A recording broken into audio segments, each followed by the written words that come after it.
नमस्कार दोस्तों, के एग्ज़ाम फाइट में आपका स्वागत है।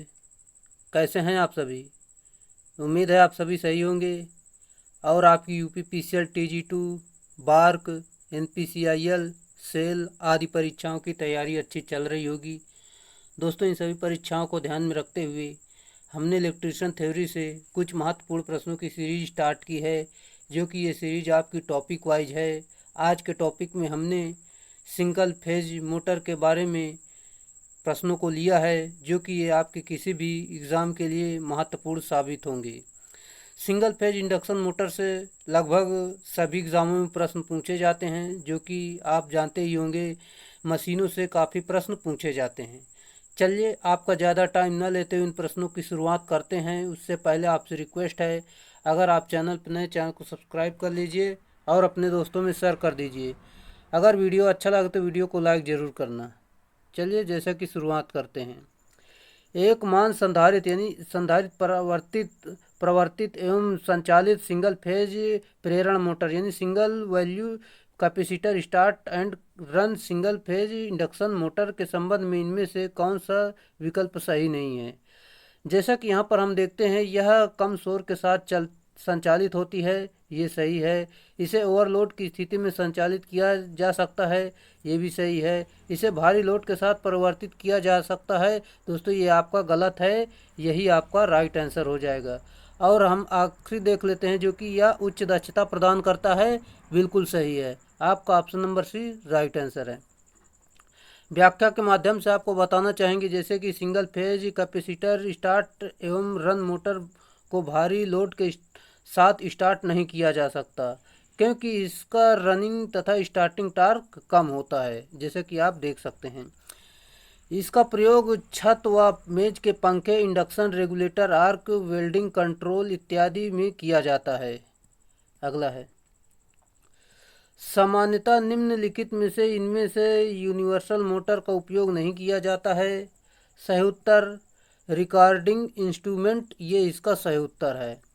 व्याख्या देख लेते हैं, जो कि आपकी दी गई है। रिकॉर्डिंग संकेत युक्तियाँ समयांकों यानी टाइमर्स तथा फोनोग्राफ इत्यादि इंस्ट्रूमेंट के लिए प्रतिष्ठम्भ मोटर यानी रिलक्टेंस मोटर का प्रयोग किया जाता है। मिक्सर ग्राइंडर, ड्रिलिंग मशीन, सिलाई मशीन के लिए यूनिवर्सल मोटर का प्रयोग किया जाता है। अगला है, अगला आपको दिया गया है, जैसे कि एक स्लिप्ड फेज इंडक्शन मोटर के लिए प्रवर्तन कुंडली यानी स्टार्टिंग वाइंडिंग डेड डैश होती है, जबकि मुख्य कुंडली यानी मेन वाइंडिंग डेड डैश होती है। सही उत्तर अत्यधिक प्रतिरोधी, अत्यधिक प्रतिघाती, ये इसका सही उत्तर है। चलिए, व्याख्या देख लेते हैं, जो कि आपकी दी गई है व्याख्या। Slipped phase induction motor starting winding को पतले तार से बनाया जाता है, और जिसके कारण इसका प्रतिरोध उच्च तथा प्रेरकत्व निम्न होता है, जबकि मुख्य यानी मेन वाइंडिंग की वाइंडिंग मोटे तार की बनाई जाती है, जिससे इसका प्रतिरोध निम्न तथा प्रेरकत्व उच्च होता है। यह दोनों वाइंडिंग एक दूसरे पर 90 डिग्री पर विस्थापित होती हैं। अगला है, सिंगल फेज आपूर्ति से संयोजित सिंगल फेज कुंडली डेड डैश चुंबकीय क्षेत्र उत्पन्न करती हैं। सही उत्तर पल्सेटिंग यानी स्पंदमान उत्पन्न करती हैं, ये इसका सही उत्तर होगा।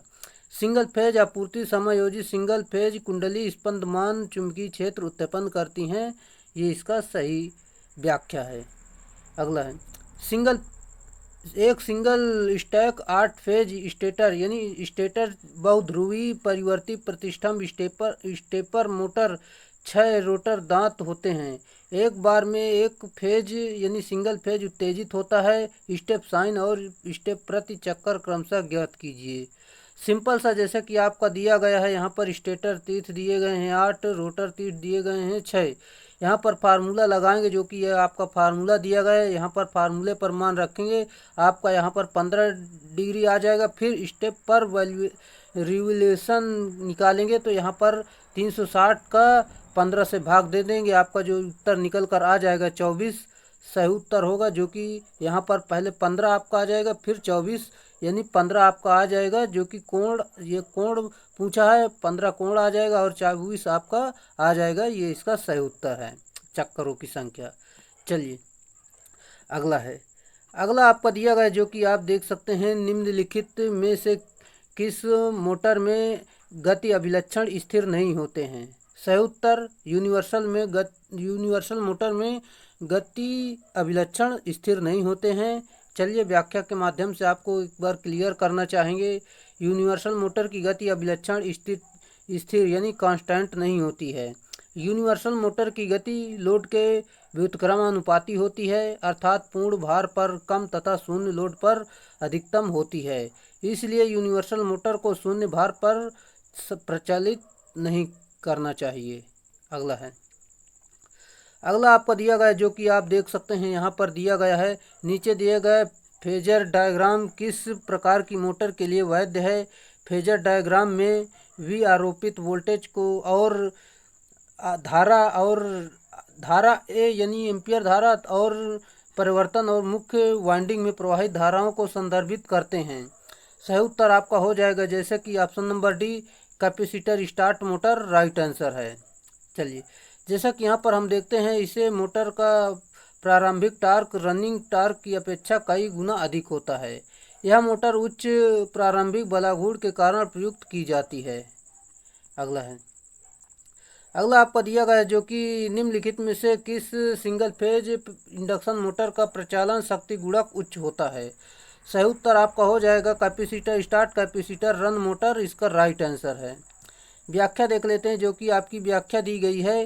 Capacitor start capacitor run motor का प्रचालन पावर फैक्टर अधिक होता है, क्योंकि इस पर मोटर में दो संधारित्र लगे होते हैं, जिसका एक स्टार्टिंग के लिए तथा दूसरा पावर फैक्टर बनाने के लिए लगा होता है।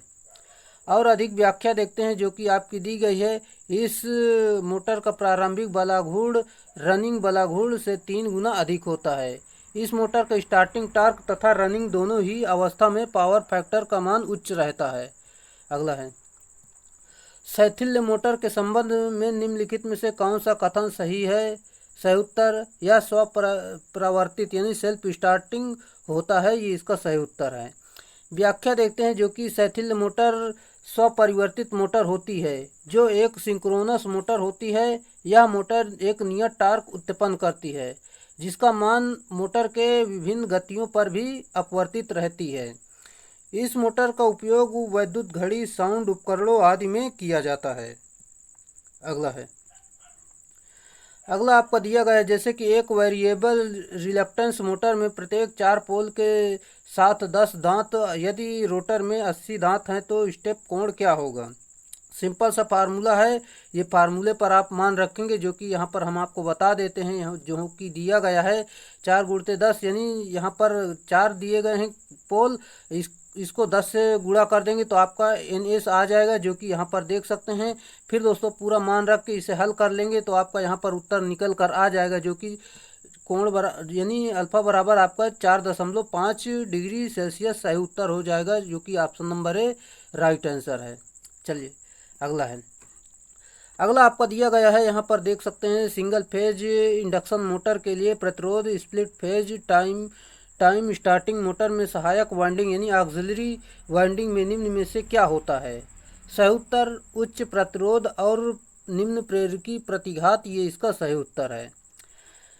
व्याख्या देख लेते हैं जो कि सिंगल फेज स्प्लिट फेज प्रेरण मोटर की स्टार्टिंग वाइंडिंग को पतले तार से बनाया जाता है और इसे खांचों में कम गहराई पर स्थापित किया जाता है, जिससे कि इसका प्रतिरोध उच्च तथा प्रेरकी प्रतिघात निम्न होता है।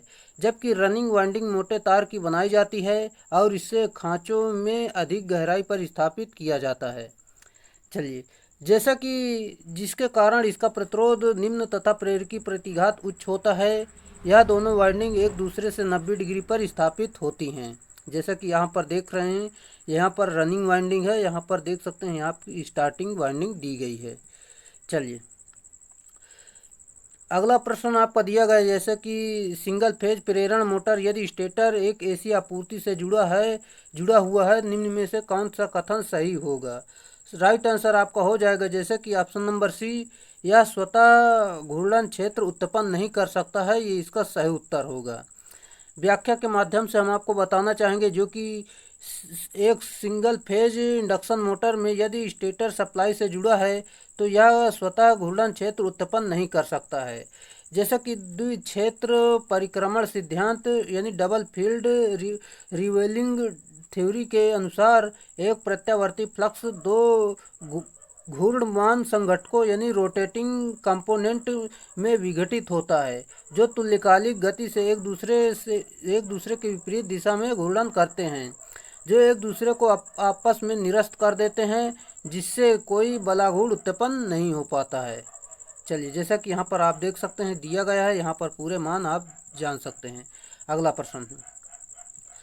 प्रश्न आपका दिया गया है, एक यूनिवर्सल मोटर में बल आघूर्ण निम्न में से किसके समानुपाती होता है?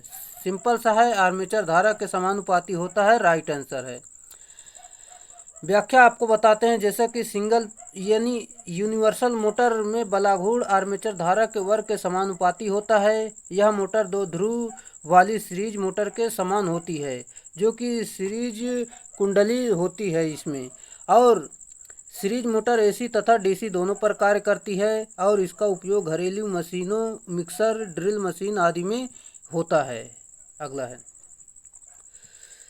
सिंगल फेज शैथिल मोटर यानी हिस्टैरिसीस मोटर किस प्रकार की मोटर है? सयुत्तर तुल्यकालिक मोटर होती है, ये इसका राइट आंसर है। व्याख्या देखते हैं, जैसे कि सिंगल फेज शैथिल मोटर तुल्यकालिक मोटर होती है। इसका प्रयोग विशेष रूप से ध्वनि उपकरणों यानी साउंड इक्विपमेंट्स में किया जाता है।